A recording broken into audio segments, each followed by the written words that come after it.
Assalamualaikum warahmatullahi wabarakatuh. Pada kesempatan ini saya akan memberikan contoh bagaimana cara melakukan analisis pada data tugas 2, yaitu untuk analisis komparasi antara dua objek dengan menggunakan variabel yang sama. Di sini saya memberikan contoh. Jadi nanti pengerjaannya sesuai dengan contoh ini. Suatu penelitian dilakukan untuk mengetahui apakah terdapat perbedaan rata-rata BOPO Bank Umum Syariah pada tahun 2019 sampai dengan 2020 dengan BOPO Unit Usaha Syariah tahun 2019 sampai dengan tahun 2020. Datanya adalah sebagai berikut. Maka kita bisa masukkan datanya terlebih dahulu ke SPSS. Kita copy datanya. Semoga nanti tidak jadi masalah kalau kita ngopinya dari Word ya. Kita coba masukkan. Oke, dia tidak jadi masalah. Kemudian kita kasih nama di sini BOPO BUS, bawahnya BOPO UUS. Sudah. Kita punya dua variabel atau dua nilai, yaitu untuk BOPO BUS dan BOPO UUS. Kita lihat di bagian Word-nya. Di Word itu ada tahapan yang harus kita lakukan. Jadi yang pertama kita akan melakukan uji normalitas, kemudian yang kedua adalah homogenitas, dan yang terakhir uji independen sampel tetes. Kita mulai dari yang pertama, uji normalitas. Teman-teman bisa lakukan dari sini. Kita klik analyze, kemudian kita pilih deskriptif, teman-teman pilih explore. Kita masukkan dua-duanya, variabel BOPO BUS dan BOPO UUS, ke bagian dependent list. Kemudian di bagian dependent list teman-teman klik plot, kemudian pilih normality plot with test. Jadi untuk mengeluarkan hasil uji normalitasnya kita pilih normality plot with test. Kemudian kalau sudah kita klik continue, kemudian kita klik OK. Nah, kita akan mendapatkan beberapa hasil, mulai dari case processing summary, kemudian ada deskriptif, kemudian ada test for normality. Yang kita pakai untuk pengujian normalitas yaitu test for normality. Kita copy gitu ya. Kemudian kita masukkan ke sini.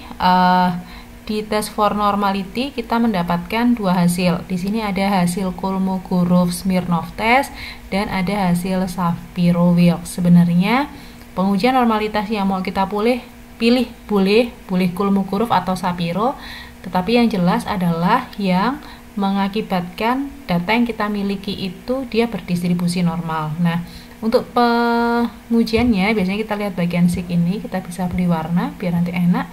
Kalau biasanya paling banyak dipakai itu adalah yang Kolmogorov. Jadi kita pakai yang Kolmogorov. Kemudian kita lihat nilai sigma-nya. Nah, dari hasil ini kita bisa simpulkan bahwa nilai sig untuk data BOPO BUS itu adalah 0,102. Dia lebih dari 0,05, maka kita gagal tolak H0. Di sini H0 sama HA-nya.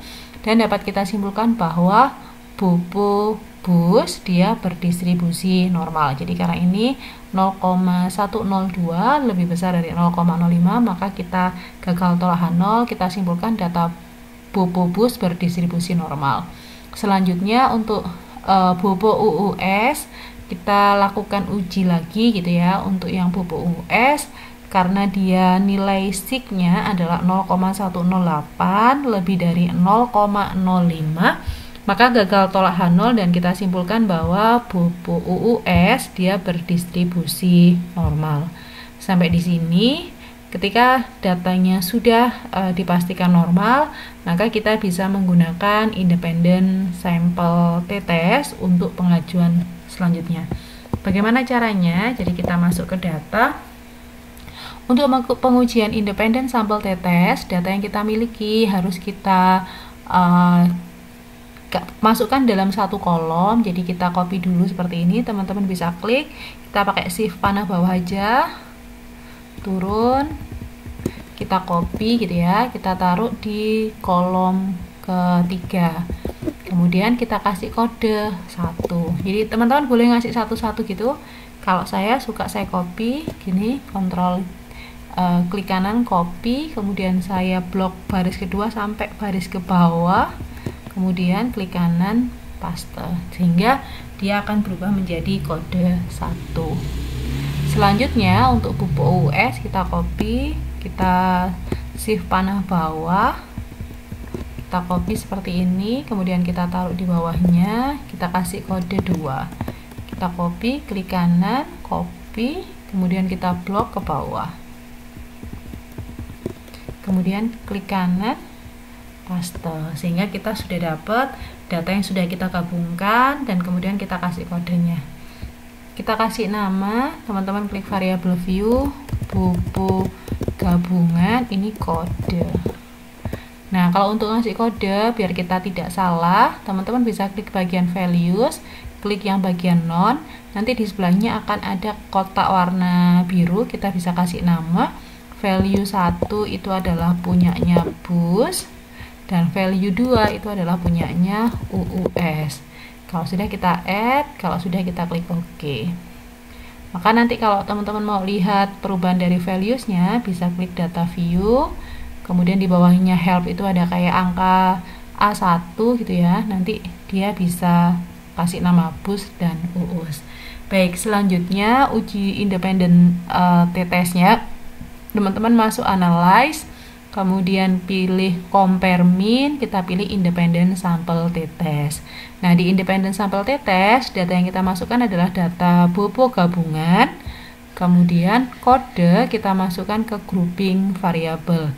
Define grupnya, grup 1-nya 1, grup 2-nya 2. Kalau sudah, teman-teman klik continue. Di sini coba diklik optionnya kayaknya tidak ada pilihan yang bisa kita pilih, teman-teman klik OK. Maka nanti kita akan mendapatkan dua hasil seperti ini, ada grup statistik, ada independent sample t-test. Yang kita pakai nanti yang independent sample t-test saja ya. Nah, di independent sample t-test ini ada grouping statistik untuk mengetahui nilai mean, standar deviasi, nilainya sama kan ya? Mean, standar deviasi, kemudian standar errornya, kemudian ada independent sample t-test. Nah, di independent sample t-test dia terbagi menjadi 2 kolom ya, kolom besar. Yang pertama di bagian depan ini namanya level test for equality of variance. Berarti di sini adalah tes level untuk menguji ada tidaknya perbedaan varian dari data yang kita miliki.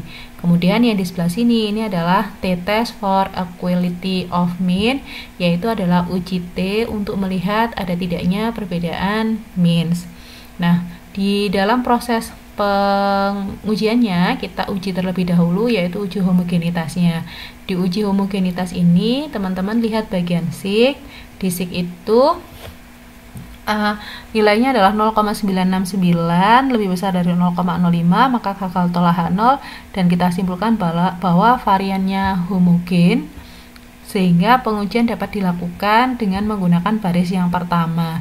Nah, kalau misalkan dia signya lebih besar dari 0,05, jadi untuk pengujian t-testnya teman-teman bisa menggunakan baris yang pertama.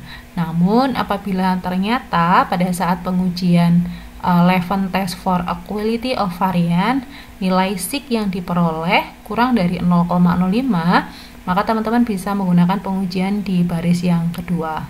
Sudah. Selanjutnya untuk test for equality of variance gitu ya, kita menggunakan H0HA-nya rata-rata BUS tahun 2019 sampai 2020 tidak sama dengan rata-rata UUS pada tahun 2019 sampai 2020. Jadi perbedaannya biasanya di sini tidak sama dengan ini, sama dengan kayaknya, coba kayaknya kebalik saya, ini harusnya yang salah, kita coba ini keliru, saya nanti kirimkan yang betul ya. Ini sama dengan, yang ini tidak sama dengan, nanti saya kirimkan yang sudah betul.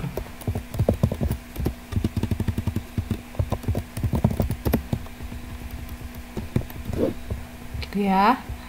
Kemudian nilai sig-nya itu adalah 0,00, jadi sig to tilde-nya 0,00 kurang dari 0,05, maka tolak 0 dan disimpulkan rata-ratanya tidak sama dengan rata-rata UUS gitu ya.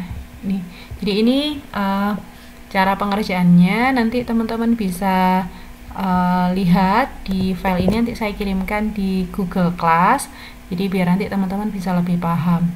Baik, sekian. Sebelum mungkin ditutup, kita save terlebih dahulu. Kita save dari datanya, kita save file, save. Kita taruh di sini adalah data contoh tugas ya, tugas 2. Kemudian di sini output, kita save file, save output contoh tugas 2.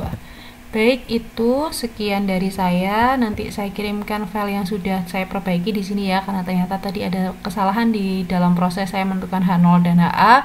Jadi dari kesalahan yang saya buat ini, maka teman-teman bisa belajar bahwa kesalahan penentuan H0 dan HA akan sangat berpengaruh terhadap kesimpulan yang akan kita lakukan, sehingga pada saat nanti melakukan pengujian hipotesis dan lain-lain, teman-teman diminta untuk lebih berhati-hati pada saat pengerjaannya. Sekian dari saya, terima kasih. Jika ada pertanyaan nanti bisa disampaikan. Wassalamualaikum warahmatullahi wabarakatuh.